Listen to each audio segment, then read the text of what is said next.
konti tudde ku nnono inono naye twetaaga tulina kutulimuka beefube gavumenti tulina ebitongole bannakyewange ebya kotifoni jesse okusomesa abantu nga tubadde tuli wano okufuna obukodyo obwo obwetaagisa mu nnima ebitulowooza nti eyimirizaawo tuyina okulaba nti nga bwe mbadde nti okusunsula ebika by'ebiti bye tuyina okuba nga tusimba ebyo nga tugamba ebyaffe bye tumanyi nti wano mu Buganda binansangwa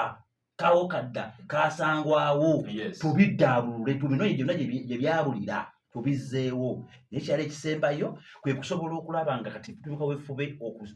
bannaffe bavuddeyo okukola emmeresezo okubawa obukugu engeri basobola okukolamu emmeresezo ezo n'amanya nti nina kukola bwe nti kino mpaakinga bwe nti okusobola okulaba nga tufuna ensigo eyo era suubira nti abo n'abeetaaga emiti eginansangwa tumwera bimusobola okutunoonyaako netubabwira fonga tulina network zitumaze okuzimba mu Gweta Masaka tusobola okujja ensigo enansangwa n'osobola okugiddaabula gy'oli osobola okuyita ku ssimu 0756 0 301 njiddamu 0756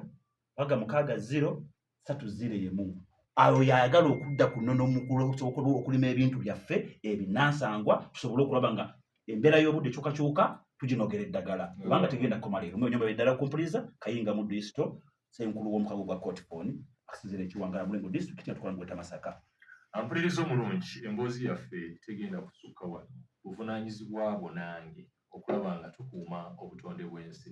okukakasa nti tulina ensi ennamu etaliimu kibugumu etaliimu nkyukakyuka mu mbeera y'obudde erina enkuba etonyera mu kaseera ke tugisuubira n'omusana ogwaka nga bwe gulina okwaka bwe tunaakola ebyo bye tulina okukola